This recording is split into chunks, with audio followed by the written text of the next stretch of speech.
Okay, as a little follow-up to the piece I just made on elderly I'm going to take a moment and look at this as Brain World magazine, but a little piece that's accessible for us to go over very quickly about some of the research from a book called This Is Your Brain on Music by Daniel Levitin.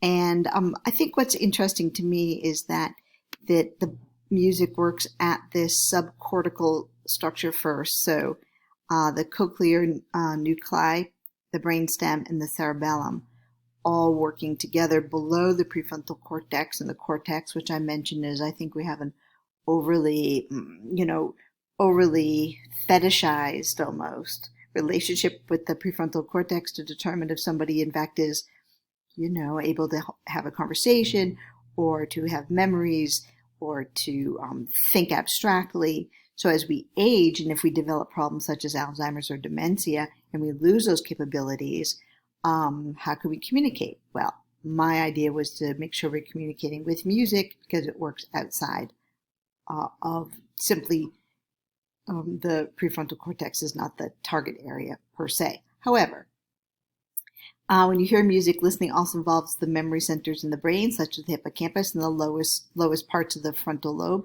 Tapping along with music gets your cerebellum involved. Reading music involves visual cortex, and listening and recalling lyrics also involve language centers in the temporal and the frontal lobes. And then it goes through the actual performance of music.